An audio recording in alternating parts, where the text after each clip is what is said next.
কিছুদিন আগে বাপ্পি যখন গিয়া ঢাকায় আসছিল উকিল ঠিক করার জন্য, ভালো মানের উকিল বা ওই যে কোনো একজন অ্যাডভোকেট আছে বাপ্পির পরিচিত, সেই মানুষের সাথে পরামর্শ করতে আসছিল যে মরিয়মের কেস সম্পর্কে বা মামলা সম্পর্কে আর কি করা যায়।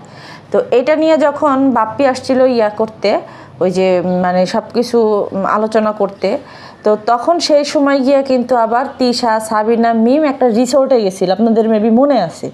তো ওই রিসোর্টটাতে যখন গেছিল তখনকে গিয়া সাবিনাই বা ভুতুরি বা তিশা, মানে তিন ডাইনির মধ্যে যে কোনো এক ডাইনি বলছিল যে এই রিসোর্টে কোনো পুরুষ অ্যালাউ না, পুরুষ নিয়ে আসা যাবে না, যারা আসবে তারা এমনিতেই আসবে। তখন কিন্তু সেখানে আমি নিজে পর্যন্ত বলছিলাম যে ওই কথাগুলো দেখা যে তাহলে যখন ফ্যামিলি নিয়ে যখন যাবে, ফ্যামিলির মধ্যে যদি পুরুষ হয় তাহলে ওই পুরুষগুলোর গেটের সামনে দারোয়ান হিসেবে নিয়োগ দিয়ে তারপরে কি মহিলারা রিসোর্টে যাবে ঘুরতে, আমি কিন্তু এটা বলছিলাম। তো সর্বশেষ এখন যে কাহিনী হয়েছে সেটা আমি আপনাদেরকে বলি। এই রিসোর্টটাতে সাবিনারা যে গতবার যাইয়া এসব বলছে যে এই রিসোর্টে কোনো পুরুষ মানুষ অ্যালাউ না, পুরুষ মানুষ যাবে না। তো সেখানে এখন কিভাবে সাবিনা পুরুষ মানুষ নিয়ে, ওই যে দেখতে তো পুরুষের মতোই লাগে, তো ওনাকে নিয়ে এখন রিসোর্টে গেছে। এখন কি তার আব্বারা না তার মায়ের ভাতারেরা যে রিসোর্টে কি অ্যালাউ করছে? ও আচ্ছা আচ্ছা আচ্ছা আচ্ছা, ভুলেই তো গেছি। ওই উপরে দিয়ে যতই আমাদের সামনে যত পুরুষ প্রদর্শন করুক না কেন, ও তো ভিতরে ভিতরে শরীফা, এর জন্য হয়তো নিছে, মনে হয় প্যান্ডা খুললা দেখাইছে যে আমি শরীফা, এরপরে গিয়ে ভিতরে ঢুকাইছে না। এই যে রিসোর্ট কাহিনী, এই রিসোর্টে যাওয়ার, হঠাৎ করে রিসোর্টে গেছে, হঠাৎ করে সাবিনা হানিমুনে গেছে, হঠাৎ করে সাবিনা আর আরিফের প্রতি এত ভালোবাসা উতলায় পড়ছে। তো সাবিনা আরিফরে কীরকম ভালোবাসে এটা একটু আপনাদের সাথে আজকে একটু শেয়ার করি। তো এখন একটা বাসা, সাবিনা বাসে, স্বামী বাসি খাইতে মানে টাটকা খাইতে পারে না, এর জন্য স্বামীকে ধরে ধরে বাসি খাওয়ায়, নে তুই বাসিটাই খা। তো এইটা তো শুধু জাস্ট নমুনা। এর আগে খুকির ভিডিওতে বিকালের নাস্তা খাইতে চাইছিল না জানি, সন্ধ্যার নাস্তা খাইতে চাইছিল, সেই সময় অকথ্য ভাষায় তুই তোকারি করে গালাগালি করছে আরিফরে। এই হচ্ছে গিয়ে সাবিনার ভালোবাসা। এখন গিয়ে হঠাৎ করে সাবিনার মনে হয়েছে যে আমি একটু যাই রিসোর্টে আমার হাজব্যান্ডকে নিয়ে আবার নতুন করে খাটে বাসর করে আসি। না মানে ওই বাচ্চাটার যখন ছোট, মানে মরিয়ম যখন, সারিকা যখন ছোট ছিল, সারিকা বলেন বা মরিয়ম বলেন, যেটাই বলেন, যখন ছোট ছিল আরিফকে নিয়ে কত অবৈধভাবে খাটের উপরে খেলাধুলা করছে, দোল খাইছে, ওইটার হাউস তার এখন মিটে নেই। সে এখন কি করছে, রিসোর্টে গেছে, হঠাৎ করে রিসোর্টে গেছে। বাড়ি থেকে রিসোর্ট হয়েছে কত দূরে, সে গেছে রিসোর্টে। তো এটার পিছনে কারণ আছে, আমি কারণটা আপনাদেরকে বলতেছি। আসসালামু আলাইকুম। যে যেখান থেকে ভিডিও দেখতেছেন একটা লাইক দিয়ে দিবেন, চ্যানেলটি সাবস্ক্রাইব করে দিবেন। আজকের এই গুরুত্বপূর্ণ ভিডিওর এক একটা সেকেন্ড আপনাদের জন্য মূল্যবান। আপনারা এই ভিডিওটা কোনোভাবেই কোনো ক্রমেই স্কিপ করবেন না। তো চলেন আমরা মূল ভিডিওতে যাই। আচ্ছা, এখন কথা হইতেছে যে হঠাৎ করে সাবিনা রিসোর্টে আসছে। এর আগে ওই যে ওর ভাই, যে ওর নাম জানি কি, শাহিন, ভাদাইমা শাহিন। এর আগে ভাদাইমা শাহিন চাইনিজ খাইতে ঢাকারই আবদুল্লাপুরে আইছিল, ঠিক আছে, চাইনিজ খাইতে আবদুল্লাপুরে আইছিল। তো এমনই চাইনিজ খাইছে যে কাশিমপুর কারাগারে গিয়া বা ওই যে গাজীপুর আদালতে গিয়া খাইয়া আইছে, চাইনিজ খাইয়া আইছে, বুঝছেন। হাজিরা দিতে আসছিল। তখনকে গিয়ে বলছে যে, বাড়িতে গিয়ে বলছে যে আমরা তো চাইনিজ খাইয়ে আসলাম। শাহিনী এমনভাবে ওই ভিডিওটার মধ্যে কথা বলতেছিল যে আমরা চাইনিজ খাইতে যাইতেছি। চাইনিজ খাইতে পদ্মার চর থেকে আবদুল্লাপুর যায়, চাইনিজ খাইতে ওই পদ্মার চর থেকে মাওয়া ফেরিঘাটে আসা যায় না। তো আমাকে ওইগুলো চিনায়। চাইনিজ খাইতে আইসে কই, ওই যে কি জানি আবদুল্লাপুর বাস স্ট্যান্ড আছে ওইখানে, হ্যাঁ, যেখানে গিয়ে মনে করেন যে ওই রাস্তার পাশে যে ভাতের হোটেলগুলো থাকে না সচরাচর, ওইখানে রান্না বাড়া ভালো, ঠিক আছে, কিন্তু গেছে যে চাইনিজ খেতে ওইখানে। তো চাইনিজ খাইতে গিয়ে খাইছে কি জানেন, ভাত খাইছে, আলু ভর্তা খাইছে, ডাইল খাইছে, তারপরে গিয়ে আর কি জানি একটু মাংস টাংস কী নিছিল। এই হয়েছে চাইনিজ খাওয়া। তো চাইনিজ খাওয়ার আসল নমুনাটা হইতেছিল গিয়া ওই যে কোর্টে গিয়া হাজিরা দেওয়া। সেদিন হাজিরার সময় আসছিল, হাজিরার ডেট আসছিল, সেদিনকে গিয়া হাজিরা দিতেছিল। সেম যে এই যে এখন যে সাবিনার যে হানিমুনে গেছে, হানিমুন ট্রিপ দিছে, এটা কোনো হানিমুন ট্রিপ ছিল না, এটা ছিল গিয়া তার হাজিরা দেওয়ার ট্রিপ। হাজিরা দিতে গিয়ে ওইখান থেকে তারপরে গিয়ে সে ইয়াতে গেছে, ওই যে কী জানি বলে, ওই যে ওই রিসর্টে গেছে। তারা ঢাকায় আসছিল হয়তো হাজিরা আর নাইলে গিয়ে উকিলদের সাথে তার কোনো পরামর্শ মানে কোনো কিছু নিতে টেতে আসছিল না। দেখেন আমি একটা কথা বলি যে কাস্টডি পাওয়া গেলেই যে কেস মানে মামলা ডিসমিস হয়ে যায় বা আর কোনো কোর্ট কাছারিতে কাজ থাকে না এমনটা না, কিন্তু কোর্ট কাছারিতে কাজ থাকে, আপনার দেখাইতে হয় যে আপনার বাপ নেই বাচ্চারা কীভাবে রাখছেন, কেমন রাখছেন না রাখছেন। তো এই বিষয়গুলো নিয়ে আমি কিন্তু আপনাদের সাথে মাঝখানে আমি ডিসকাস করছি যে হঠাৎ করে সাবিনার মনে হইতেছে যে তার মেয়েকে স্কুলে পাঠানোর কথা, হঠাৎ করে দেখাইতে হইতেছে যে মেয়ের জন্য কতগুলো শপিং করছে, কতগুলো কিছু করছে, কি কিনছে, মেয়েকে কি দিছে, মানে মেয়ের প্রতি খুব যত্নশীল হয় মাসের নির্দিষ্ট একটা তারিখের আগে। যেই তারিখটা হচ্ছে গিয়ে সাবিনার জীবনের অত্যন্ত গুরুত্বপূর্ণ বলতে পারেন, যে ওই জিনিসগুলা সাবিনা এর আগে গিয়া ওই যে পালায়া টালায়া সেহেনে গিয়ে কাটাইছে, কিন্তু এখন আর পারতেছে না, যে কারণে গিয়া এখন সাবিনা নির্দিষ্ট একটা তারিখের আগে সে আইসা তার মেয়ের প্রতি যত্নশীল হয়, তার মেয়ের পড়াশোনার প্রতি যত্নশীল হয়। তো সেদিনকে যখন আমি আপনাদেরকে বলতেছিলাম যে হঠাৎ করে সাবিনার এই কাহিনী করার কারণ কি, নিশ্চয়ই এই মাসে কোনো হাজিরা দেওয়ার সময় আছে বা তারিখ পড়ছে বা তাদের যাইতে হবে বা তাদের উকিলের পরামর্শে গিয়ে তারা এটা করতেছে। হ্যাঁ, আমি কিন্তু এই কথা বলছি, আপনারা আমার প্রিভিয়াস যে ভিডিওগুলো সেগুলো একটু চেক আউট করে আসেন। তো সেইখানে গিয়ে আমি যখন এই কথাগুলো উল্লেখ করছি, কিছু বট বাহিনী আছে, সেই বট বাহিনীগুলো আমার ভিডিওর মধ্যে থেকে আইসা কাউন্টার মারে। সেই বট বাহিনীগুলো নিজেদের ফেক আইডি দিয়ে আইসা আমাকে কমেন্ট করে, আমি কি জানি, হ্যান জানি তেন জানি, আমি যা জানি তোরা এখন পর্যন্ত ওটুক জায়গায় যায় তোরা তা জানোস না, তা জানতে পারোসও নাই। আচ্ছা যাই হোক, তো দেখেন আলটিমেটলি আমার কথাটাই কিন্তু ফয়লা গেল, দিন শেষে আমার কথাটাই কিন্তু ফয়লা গেল। আমি কয়টা ভিডিও বানাইছি, সেই কয়টা ভিডিওর পরেই কিন্তু সাবিনা এই যে হানিমুন ট্রিপে আইছে।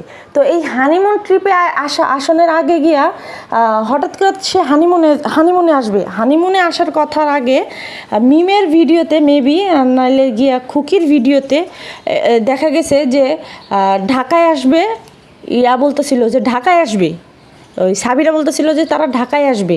হ্যাঁ, ঢাকায় আসবে কী কারণে জানি, মরিয়মকে ওইখানে ইয়াদের বাসায় রাইখা আসবে, মিমের কাছে রাইখা আসবে, এরকম একটা কথা বলছিল একটা ভিডিওর মধ্যে, কিন্তু ফুটেজটা ছিল।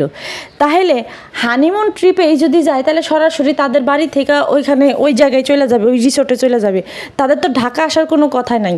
যখনকে গিয়ে মানুষ পাবলিক এগুলো জিজ্ঞেস করছে তখন বলছে যে কোন ঘোড়ার ডিমের টেস্ট করতে গেছে, এতদিন বাইন্দা টেস্ট করছে, সেই টেস্টের পরে গিয়ে আবার বলছে যে আমি এখন থেকে জিমে যাব, আমার কোনো সমস্যা নাই, হ্যান নাই ত্যান নাই। এখন তার হঠাৎ কইরা ওই কি ঘোড়ার ডিমের টেস্ট করতে ঢাকায় আসা লাগছে।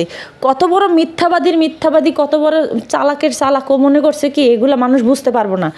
সেই ভিডিওর কমেন্টে, মানে প্রথম দিন যে ভিডিওটা দিছে যে হানিমুনে গেছে, সেই ভিডিওর কমেন্ট সেকশনে যদি আপনারা গিয়ে দেখবেন যে সেইখানে গিয়ে ডিটেকটিভ কুইন নামের একটা আইডি থেকে ওরে কমেন্ট করা হয়েছে, হ্যাঁ, যে কোর্টে গেছিলি কে মারাইতে। এই কমেন্টটা আমি নিজে করছি, কমেন্টটা এখন পর্যন্ত ওর এখানে আসে। যদি ডিলিট না করে থাকে তাহলে আসে, আর যদি ওই ফকিরনি যদি ডিলিট করে তাহলে ওই কমেন্ট পাইবেন না। ওই কমেন্টটা আমিই করে আসছিলাম, আরেকটা জায়গায় আরেকটা কমেন্ট করে আসছিলাম, ঠিক আছে। সেই কমেন্টের কিন্তু কোনো রেসপন্স নাই, কোনো রিপ্লাই নাই, কোনো কিচ্ছু নাই। অবশ্য সেখানে আমার লাইকও পড়ছে, যে আমি একটা না দুইটা জানি এরকম লাইকও পড়ছে আমার কথায়। তো আমি কিন্তু ব্যাপারগুলো বুঝা শুনেই কিন্তু এই যে কথাগুলো বলছিলাম, প্লাস এই যে আপনাদের সাথে যে হানিমুন ট্রিপ নিয়ে যে নাটকটা করছে এটাও আমি কিন্তু ভাঙ্গা দিলাম। আচ্ছা, এখন আসি মরিয়মের ব্যাপারে কিছু কথা বলতেই হবে, না বললেও হয় না। মরিয়ম এখন গিয়া সবার কন্টেন্টের খোরাক বলে মরিয়মকে নিয়ে এখন ব্যবসা বাণিজ্য বলে ভালোই হয়। তাহলে মরিয়মকে নিয়ে যদি ব্যবসা বাণিজ্য ভালো হয়, তাহলে মরিয়মকে নিয়ে তার মা খালারা কেন রাত দিন 24 ঘন্টা ভিডিও বানাইতেছে না? তাদের তো খোরাক বেশি, তাদের তো টাকা লাগবে, ডলার লাগবে, তারা কয়দিন পরে বাড়ি করবে, তো তাদের তো ডলার লাগবে। তো ডলার লাগলে তারা আগে ভিডিও বানায় না কেন? কিসের জন্য ভিডিও বানাইতেছে না? গেল এক। যাদের চ্যানেল মরিয়মকে দিয়ে উঠছে, এখন মরিয়মকে দিয়ে কেন ভিডিও বানায় না? এত বলে মরিয়মকে দিয়ে সব কিছু চলে, তো সমস্যা কি? মরিয়মের 14 গোষ্ঠী বলে, মরিয়মের মা খালার বংশের 14 গোষ্ঠীরা মরিয়মকে দিয়ে চ্যানেল উড়াইছে। আমরা কোথাকার কোন নদু চদু, আমরা মরিয়মকে যদি 100 বার বেচ্চাও খাই তাতে তো কেউ কোনো কিছু কইতে পারবে না। সোশ্যাল প্ল্যাটফর্মে ওই একটা জিনিস বের হয়, একটা জিনিস দেখা যায়, তারপরে গিয়েই কিন্তু মানুষ ভিডিও বানায়, শুধু শুধু ভিডিও বানায় না। আর আমার তো মনে হয় না যে আমার মরিয়মকে নিয়ে ভিডিও বানাইলে কারো কোনো সমস্যা আছে। মরিয়ম তো কারো আব্বার সম্পত্তি না, কারো বাপের সম্পত্তি না, কারো সম্পত্তি না। সোশ্যাল প্ল্যাটফর্মে ওই শাবনূর, রিয়াজ, এইটা সেইটা বক্কর চক্কর নায়ক নায়িকা করে নিয়ে সবাই ভিডিও বানায়, সেখানে আমি ভিডিও বানাইলে কারো জানি কুরকুরানি না উঠা যায়। আচ্ছা, এখন আসেন পয়েন্টে। এই মরিয়মকে নিয়ে অনেক অনেক জ্বালা যন্ত্রণা, মরিয়মকে নিয়ে অনেক কষ্ট সবার ভিতরে, যে মরিয়মটা বাবা ছাড়া, মরিয়মটা হ্যান ত্যান, মরিয়মটা অবহেলায় অবহেলিত হয়েছে, হ্যান হয়েছে ত্যান হয়েছে। মরিয়মের বুদ্ধি তো কম হয় নাই। মরিয়মকে একটা কথা শিখাই দিলে তো মরিয়ম ঠিকই কথা বলতে পারে। তাহলে মরিয়মকে যখন আদালতে জিজ্ঞেস করা হয়েছিল যে তোমার বাবাকে, তখন গিয়ে মরিয়ম যখন নাম বলছিল, ওর বাবার নাম বলছিল, যে ওনার নামটা জানি কি, পুরা নামটা জানি কি, আরে বইলা গেছি গা, যাই হোক কিবরিয়া বলছে। তো তখনও তো ওর মাথার মধ্যে এই ঘিলুড়া কাজ করা দরকার ছিল যে কী রে, আমার এক সামনে এক বেড়ারে আমার বাপ ডাকতে কয়, এখন আমার আরেকটা নাম বলতে হইতাছে, তাহলে এই লোকটা কে? এরকম একটা চিন্তা ভাবনা থাকে না? এই বয়সে তো, একটু বয়সে তো বহুত কিছু বুঝছি, বহুত কিছু জানছি, বহুত প্রশ্ন করছি। তো সেখানে মরিয়মের ক্ষেত্রে কি ওইটা করা দরকার ছিল না? ও করবে কীভাবে? ওর মাথায় ঘেলু আছে? ওরে ভালো কোনো জায়গায় যাইতে দেয়? ওরে ভালো কোনো মানুষের সাথে মিশতে দেয়? ওরে যদি স্কুল মাদ্রাসাতেই দিত তাহলেই তো গিয়ে সব থেকে বড় কথা ওর জ্ঞান ওইখানেই খুলে যেত, যায় নাই তো। তো সব কিছু মিলাইয়া এখন মরিয়মকে নিয়ে এখন ভ্যাবাচ্যাকার মধ্যে সবাই রয়েছে, যে মরিয়ম যদি সৎ মায়ের কাছে আসে তাহলে ভালো মানুষ হবে না, সৎ মা তাকে আদর করবে না, সৎ মার কাছে থাকলে কোনো দিনই মেয়ে ইয়া হবে না, কি জানি হবে না, মেয়ের কোনো দিনও লাইফ ভালো হবে না। তার সৎ মার, নিজের আপন মার কাছেই রয়েছে, সেখানে গিয়া তার লাইফ কত চাঙ্গে উঠা রয়েছে। আর সেখানে সৎ মা, যেই মা কিনা নিজের সন্তানদের ঠিক মতো শিক্ষায় শিক্ষিত করতে পারতেছে না, ভালো করে ঠিক মতো যত্ন করতে পারতেছে না, টিকটকে নাচানো ছাড়া, ভিউজ বাণিজ্য করা ছাড়া, সেইখানে কিছু কিছু মানুষে কিভাবে সেটা চিন্তা করে যে তার সৎ মা একবার মায়ের ভূমিকা পালন করবে। এইটা যদি মনে করেন যে ওই মহিলার সাথে আমার কথা হইতো বা কিছু হইতো, তাহলে আমি আল্লাহর হস্তে কইতাম কি, যে বুইন তুমি তোমার যে বাচ্চাটা আছে, ছোটো বাচ্চাটা, তুমি এদিকে নজর দাও। তোমার ওই পতিতার মেয়েকে নিয়ে তোমার কোনো মাথা ঘামানোর দরকারই নেই। কেন নাই? কারণ ওই মেয়ে আজ হইলেও খারাপ হইব, কাল হইলেও খারাপ হইব, পরশু হইলেও খারাপ হইব, তরশু হইলেও খারাপ হইব। কারণ যেই বাচ্চা ছোটোবেলা থেকে ভালো পরিবেশে মানুষ হয়, সেই বাচ্চা অটোমেটিকলি ভালো হয়। যেই বাচ্চা ছোটোবেলা থেকে নোংরামি, নষ্টামি, বেহাপনাগিরির মধ্যে দিয়ে বড় হয়, সেই বাচ্চারে তুমি যতই আয়না পর্দায় রাখো, যতই ভালো বানাও না কেন, সেই বাচ্চা কোনোদিনও ভালো হবে না। ওদের মাইন্ড সেট আপের মধ্যে সেই নোংরামিটাই ঢুকে গেছে। আমি একটা কমেন্ট আপনাদের সাথে একটু শেয়ার করি, আপনারা একটু কমেন্টটা দেখেন। যেহেতু আমার এখানে, আমি আজকে মরিয়মকে নিয়ে ভিডিও বানাইতে বসছি, তো আমার এখানে অনেক কমেন্ট আসছে। এত কমেন্ট তো আমি আপনাদের সাথে শেয়ার করতে পারবো না, কিন্তু আমি আপনাদের সাথে কয়েকটা কমেন্ট শেয়ার করি। আপনারা এই প্রথম কমেন্টটা একটু দেখেন। আচ্ছা, বড় আপু একটা কমেন্ট করছে। আপুটা সবারই পরিচিত, আমারও পরিচিত, খুব পছন্দেরও। তো আপুটা কিছু কমেন্ট করছে বা কিছু লিখছে, আমি সেটাই আপনাদের সাথে পড়ে শুনাইতেছি। আপু লিখছে যে, আপু অনেক সুন্দর কথা বলেছো, মরিয়মের পড়াশোনার নিয়ে ভালো মতো ধোলাই করে দিও সাবিনাকে। মরিয়মকে সাবিনা টাকা কামানোর উৎস হিসেবে রেখেছে। বর্তমান যুগে একজন রিক্সা চালক তিনিও বুঝেন সন্তানের লেখাপড়ার মূল্য কী।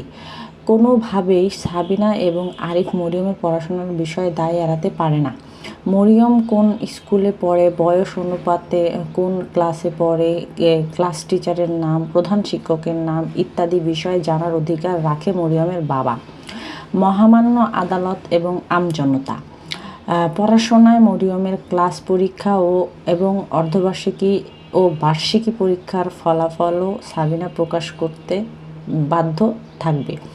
এবং সাবিনার দেওয়া তথ্য অনুযায়ী যথাযথ অনুসন্ধান করে সত্যতা যাচাই করতে হবে। অবশ্যই এই কাজগুলি মরিয়মের বায়োলজিক্যাল বাবা সংগ্রহ করবেন ওনার আইনজীবীর মাধ্যমে। আর একটা কথা, কিবরিয়া সাহেবকে অবশ্যই ইউটিউবে এসে তার প্রাক্তনকে নিয়ে গান গাওয়া এবং গালাগালি করা থেকে বিরত থাকতে হবে। একজন সম্মানিত জনক হিসেবে যদি উনি সত্যিই মরিয়মকে ফিরে পেতে চান। আচ্ছা, পরিশেষে আপু তোমার মাধ্যমে সকল রোস্টার এবং ফ্যান ফলোয়ারদের অনুরোধ করব, একযোগে সকলেই যদি মরিয়মের বিষয় নিয়ে খোঁচাখুচি করে তাহলে সাবিনা এবং আরিফ সতর্ক হবে মরিয়মের ভবিষ্যৎ নিয়ে। আর বিশেষ করে মরিয়মকে টাকা কামানো বন্ধ করাতে হবে এবং বাচ্চা রাখা, ক্যামেরা ধরা, রিল ভিডিও ইত্যাদি এ বিষয়ে আইনগতভাবে নিষেধাজ্ঞা দিতে হবে। পরিশেষে আপু তোমার এবং তোমার পরিবারের জন্য আমার সালাম ও দোয়া থাকলো। অনেক ধন্যবাদ আপু, আমারও তোমার জন্য অনেক দোয়া, তোমার পরিবারের জন্য অনেক দোয়া। তো আমি যেটা বলতে চাইতেছিলাম, আপু গিয়ে যে কথাগুলো বলছে যে উনি ওনার এক্সের জন্য গান গায়। এক্সের জন্য গান কেন গায়? এক্সও তো গিয়ে সেরকম ধরনের কাজ করছে, এক্সের সাথে গানও গাইতেছে, ওদিক দিয়ে উনি মামলাও চালাইতেছে। বাংলাদেশে একটা মামলা চালাইতে গেলে কিন্তু কম সম টাকা পয়সা লাগে না। আমার তো মনে হয় না যে কেউ শখ করে এতদিন ধরে মামলা ঝুলাই রাখে। এত তো কারোর সেরকম শখ নাই। আমি এটা কোনো করতেছি না, সাফাই গাইতেছি না বা পক্ষপাতিত্ব করতেছি না, যেটা সত্যি সেটাই বলতেছি। সাবিনা যদি ভালো হইতো, সাবিনা আর উনি তো গিয়ে এটা করতেও চায়ও নাই যে আমি এটা করি সেটা করি। উনি তো গিয়া ওনার যে কল রেকর্ডগুলো আমরা শুনছি, সেই কল রেকর্ডগুলোর মধ্যে একটা তো কথা মিথ্যা আমরা পাইলাম না। যে কথাগুলোর মধ্যে উনি বাপ্পির কাছে বলছিল যে আমার মেয়েকে আমার কাছে দিয়ে দিতে হবে সাবিনা বিয়ে করার পরে। দিছে? তার মেয়েকে তার কাছে ফেরত দিছে? দেয় নাই। যদি বাচ্চাটারে ফেরত দিয়ে দিত তাহলে তার এত জ্যাম কাহিনী টাহিনী হইতো না।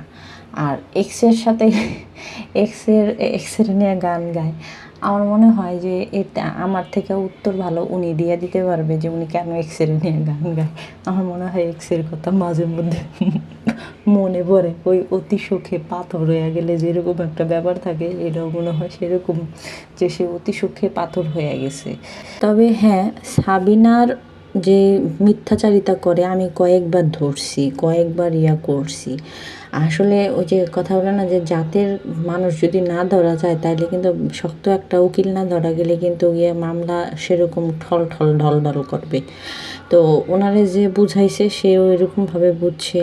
সাবিনার তো আবার গুন্ডা বাহিনী আছে, বুঝতে পারছো না? নাইলে আদালতে হামলা হয় কিভাবে? এটা কোনোভাবেই কাম্য না যে একজন উকিল মামলার বিবাদীর গায়ে হাত তুলবে, এটা কখনোই না।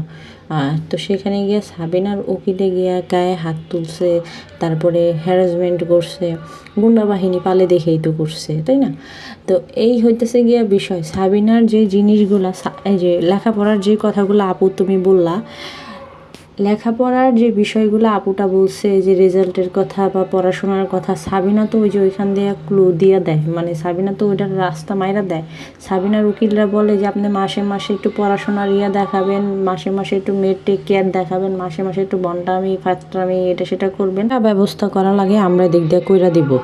তো এই ক্ষেত্রে দেখা গেছে ওই যে একটা উকিলেও ভালো কইরা খুঁজা বের করতে হবে। সাবিনাদেরকে উকিলের পরামর্শ দিছে গিয়া, মানে ভালো উকিল বা ভালো কোনো কিছুর জায়গার পরামর্শ দিছে গিয়া, যে ওদেরই বাপ্পির একটা রিলেটিভ আছে না, যে কি শ্রাবণ জানি নাম, ওই লোকে দিছে। একজন মানুষের একটা মানে বুদ্ধি পাওয়াটাও কিন্তু অনেক কিছু, যে কিভাবে কি করবো, যারা ওকালতি পেশাতে আছে। তো সেইখানে গিয়ে বাপ্পি হয়তো সেইখান থেকে কোনো কিছু নিছে, বাপ্পি বুদ্ধি জ্ঞান, মানে তিশার তো মনে করেন পরলে বুদ্ধি হাঙ্গা বইছে, সেই সাথে গিয়ে তিশার সাথে আবার কোনো একজন ঊর্ধ্বতন কর্মকর্তারও কিন্তু আছে, সম্পর্ক বলতে গিয়ে কি, যে ওই যে কি বলে কোন এক র্যাবের সাথেও জানি তিশাদের বাপ্পিদের সম্পর্ক ছিল। তো সেইখান থেকেও তারা ভালো পরামর্শ পাইছে। পরামর্শ ছাড়া কেউ কোনো দিন এত দূর পর্যন্ত যাইতে পারে না, বা এত কি কোত্থেকে কি করতে হবে না করতে হবে এটা বোঝে না। পরামর্শ করেই তারপরে করছে। এখন এরকম পরামর্শ তো পরামর্শদাতা তো সবার থাকে না, আর ফ্রিতে কোনো উকিল আপনারা পরামর্শ দিতে আসবে না। দেখেন, আমি আজকে আমার কমিউনিটিতে একটা পোস্ট দিছি, সেই পোস্টের মধ্যে আমি উল্লেখ করলাম যে 30 বছর ধরে একটা লোক সনদ ছাড়া গিয়ে ওকালতি করছে, তাও সিনিয়র উকিল হইয়া। এখন সিনিয়র উকিল হয়ে যে সনদ ছাড়া করছে, এখন অনেকে বলবেন সনদ কি? এলএলবি প্রিলিমিনারি এলএলবি পড়ার পরে দেখা গেছে যে 2 বছরের জন্য যে প্রিলিমিনারি মানে এলএলবিটা পড়ে, ওই এলএলবিটা পড়ার পরে দেখা গেছে যে এরপরে গিয়া আরেকটা পরীক্ষা হয়, সেটা হচ্ছে গিয়া যে বার কাউন্সিল যে পরীক্ষাটা সেটা হয়, সেখান থেকে একটা সনদ নিতে হয়। মানে ওই পরীক্ষাটা হইতেছে গিয়ে অনেক হার্ড। তো ওই হার্ড পরীক্ষাটার মধ্যে থেকে যদি আপনি মানে পাশ করতে পারেন, মার্ক উঠাইতে পারেন, তো ভালো মার্ক উঠাইলে গিয়া পাস কততে জানি পাস আছে 52 না জানি কত জানি পাইলে পাস হয়। তো সেইটা যদি আপনার পান অর্জন করতে পারেন, তাহলে আপনার একটা সনদ দিবে। ওই সনদটা নিয়ে আপনি কিন্তু সরাসরি গিয়া ইয়াতে কী বলে আদালতে গিয়ে কিন্তু আপনি কিন্তু সরাসরি সনদ পাওয়ার লগে লগে যে আপনি উকিল হয়ে গেলেন তেমনটা কিন্তু না। হ্যাঁ, আপনাকে ওই দিছে, কি জানি বলে, মানে কোর্ট পারমিশন দিছে যে আপনি কোর্টে যাইতে পারবেন। তো সেখানে গিয়ে সেটা আপনি একজন সিনিয়র উকিল সিনিয়র উকিলের আন্ডারে বসে তো আপনি প্র্যাকটিস করবেন। প্র্যাকটিস করার পরে তারপরে গিয়ে দেখা গেছে যে আপনি মানে প্র্যাকটিস তো বুঝতে পারছেন যে প্র্যাকটিস করবেন, উনি কী করে সেগুলো শিখবেন, তারপরে আপনি আস্তে আস্তে আস্তে আস্তে উকিল হবেন। এখন এই বার কাউন্সিল পরীক্ষা যে এত হার্ড, তো সেইখানে আপনি টাকা দিয়েও কিন্তু ওই নাম্বার কিনতে পারবেন না, তারপরে গিয়ে সনদ কিনতে পারবেন না, এটাতে গিয়ে কঠোর পরিশ্রম করতে হবে। তো এর জন্য মানুষ কি করে, ওই লুকোচুরি কইরা বলে আমি ভুয়া সনদ বানাইতে তো পারে, জালিয়াতি করার তো কোনো ব্যাপার না, বাংলাদেশে সব কিছুই করা যায়। তো তখন গিয়ে তারা কী করে, ওই যেরকম ফেক একটা সনদ বানায় ক্লায়েন্ট তো আর এত কিছু বুঝে না, তো তারা কী করে ওই আর ওগুলো খুঁজতেও যায় না। যারা মামলাতে পড়ে বা যারা ঝামেলায় পড়ে, তারা কিন্তু এই সমস্ত জিনিসপত্রগুলো খুঁজে না, তো গিয়ে তারা হায়ার করে। এখন আমি যে পোস্টটা দিছি, সেই পোস্টটা এক অ্যাডভোকেট তার পেজের মধ্যে শেয়ার করছে যে এই যে 30 বছর ধরে ওকালতি করতেছে, তাও সিনিয়র উকিল হইয়া। তো এরকম তো কেউ যাচাই বাছাই করে না। তো সেম জিনিসটা একটা মামলা লড়ার ক্ষেত্রে দেখা গেছে যে অনেক বুদ্ধি পরামর্শের দরকার আছে। কারণ আপনারা যদি জিজ্ঞেস করেন যে তুমি কি এই সম্পর্কে জানো, আমি যদি জানি তাহলে আমি আপনারা একটা ভালো ধারণা দিতে পারবো, আমার কাছ থেকে আপনারা ধারণা নিয়ে তারপরে আপনারা ওই কাজটা করতে পারবেন, এরকমই হয়, ঠিক আছে। তো অনেক কিছু ব্যাপার স্যাপার থাকে বা অনেক কিছু থাকে। তো এখানে তিশারা যেরকম হারে টাকা পয়সা ঢালছে, যেরকমভাবে করছে, তো সেখানে মনে করেন যে এরকম উকিল 10টা হায়ার করা তিশাদের কাছে কোনো ব্যাপার না। যারা কিনা সোনার ঘড়ি পরতে চায় হাতে, তো তাদের কাছে কি এটা কি ব্যাপার? আর একটা জিনিস দেখেন, এই লোকে মানে মরিয়মের যে বাবা, সেই লোকে আসছে ইউটিউবে। উনি যদি ইউটিউবে না আসতো, তাহলে কি কেউ ওনাকে চিনতো না, কেউ কি ওনাকে গালাগালি করতো না। আজকে একটা অন্যায় হয়, অপরাধ হয়, মেয়ের সাথে এটাও হয় সেটা হয়, গিয়ে সেটা বলে, মানে মরিয়মের বাবাকে বলে। দেখেন তো সেম জিনিসটা সানির ক্ষেত্রে। সানি যদি ইউটিউবের মধ্যে আসতো, সানি যদি নিজে চ্যানেল খুলতো, সানিরে তো সবাই খায়া ফেলাইতো, একবারে ডাইরেক্ট খায়া ফেলাইতো যে তোমার মেয়ের এই করছে, সেই করছে, হ্যান করছে, ত্যান করছে, হ্যাঁ তুমি দেখো নি করো না, যেটা আর কি ভিকটিম ফাদারে করা হইতেছে। আচ্ছা, এই যে ওনার মেয়ের সাথে যে অপকর্মগুলো হইতেছে, যে অন্যায়গুলো অবিচারগুলো হইতেছে, এইগুলোর জন্য কি দায় কি ওই লোক? হ্যাঁ, এখন বলতে পারেন যে তখন নেয় নাই কেন? তখন নেয় নাই, তখন ছোট ছিল বাচ্চা। তারে তো এরকমভাবে বুঝাইছে যে বাচ্চা কাচ্চা, তোমার বাচ্চাটা ছোট, এরকমভাবে কি জানি ভাবে বুঝাইছে বাবা, আমি তো জানি না। যাই হোক, উনি হয়তো কি ওনার বাচ্চার ওই দুধের শিশু মার বুক খালি হবে এর জন্য উনি তো ওইটা নিয়ে আবার করছিল যে যখন সাবিনার বিয়ে হবে তখন আমার বাচ্চা আমার দিয়ে লাগবে, এটাই তো কথা ছিল, তাই না? তো এগুলা যে ওই যে কী কয় প্রতিজ্ঞার বরখেলাপ করে বা ওয়াদা রাখে না, এটা তো ওদের এই যে নমুনা। এখন এনাকে গিয়া এনার মেয়েরা যদি রাতে রাব্বির সাথে থাকতে দেয় তাও এনার দোষ, এনার মেয়েকে পড়তে দেয় না তাও এনার দোষ, মানে ওনার দোষ, বাপের দোষ। ওনার মেয়েকে কাজের মেয়ের মতো বুয়ার মতো রাখে তাও ওনার দোষ। উনি কি শিখাই দিছে? আপনারা এটার প্রতিবাদ কেন করেন নাই? দর্শকরা কেন করে নাই? বটবাহিনী কেন করে নাই? যে বটবাহিনী আমারে নিয়ে আমারে এত ঘোটাঘুটি করে। ও আমি তো আবার গিয়া ভিডিও বানাইলেই আমারে কিবরিয়ার ওই খাটের রানী বানায় দেয়। তো কিবরিয়ার খাটে কয়দিন আগে বড় বোন হয়ে যে যাইতে চাইছিল, তারা কেন গিয়া এটা নিয়ে মুখ খুলে নাই? তারা কেন এটা নিয়ে সমালোচনা করে নাই? যে যে এটা মানে যেখানে নাই, যেখানে নাই সেখানে সেটার দোষটা ওনার কাঁধে যাবে কেন? মা কী করতেছে?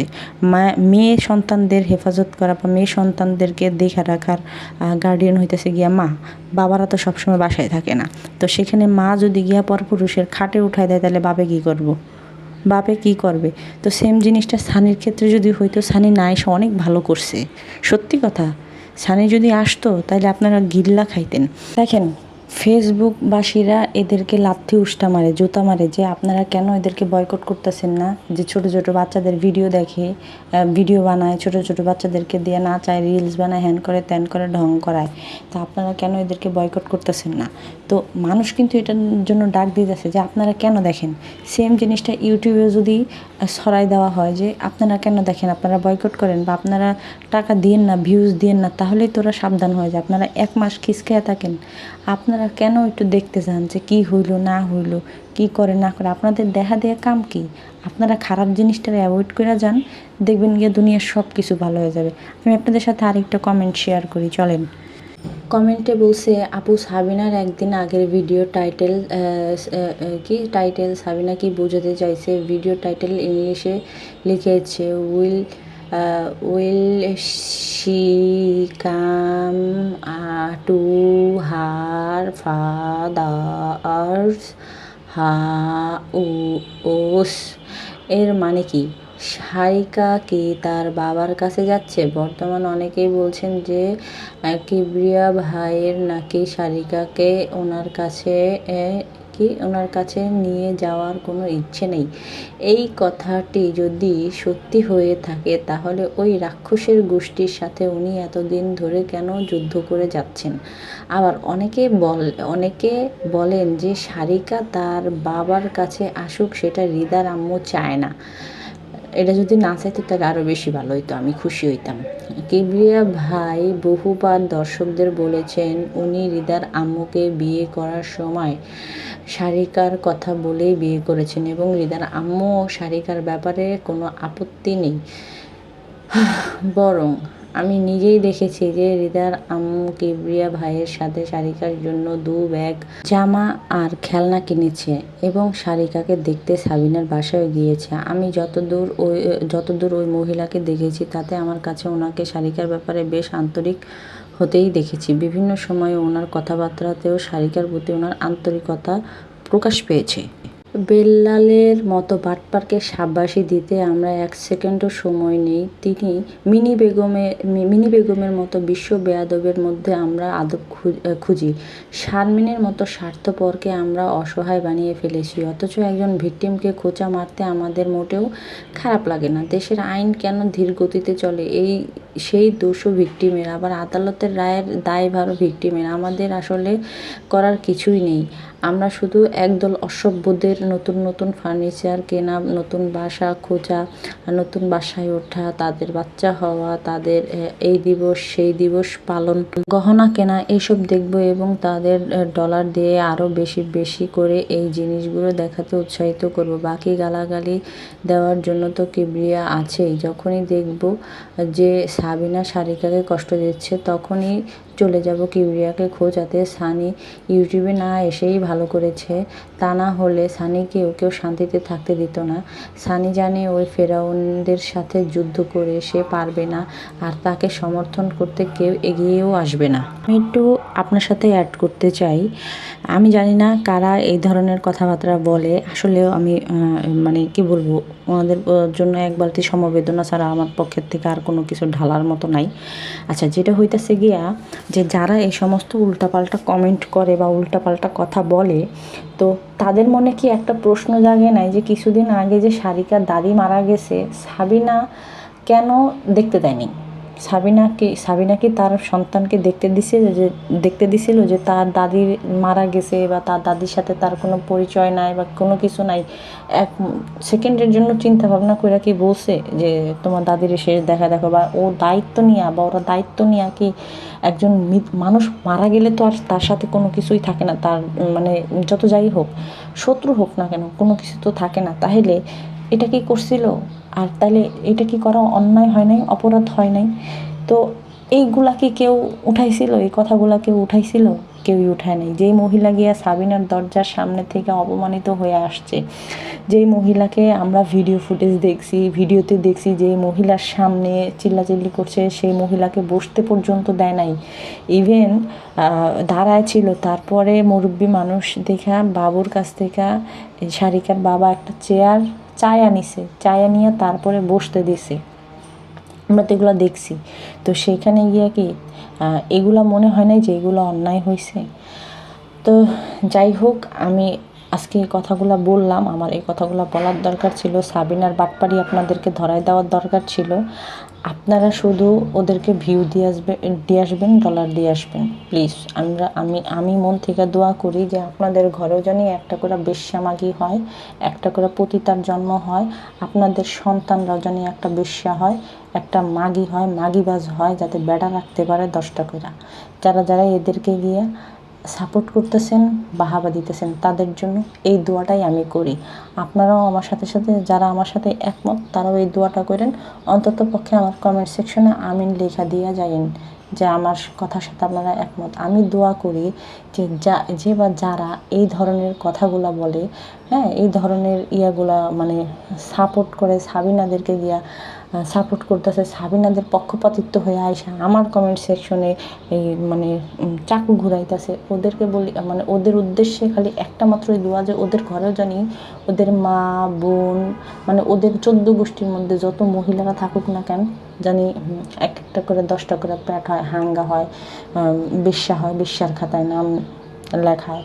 তারপরে গিয়ে ওদের ঘরে যে বাপ বেটারা থাকবো, বাপ ভাই নিজের সন্তানরা যে থাকবো পুরুষ, ওরা জানি মাগি বাজয়। এই দোয়াই করি। তো সবাই ভালো থাকবেন, সুস্থ থাকবেন। আল্লাহ হাফেজ, আসসালামু আলাইকুম।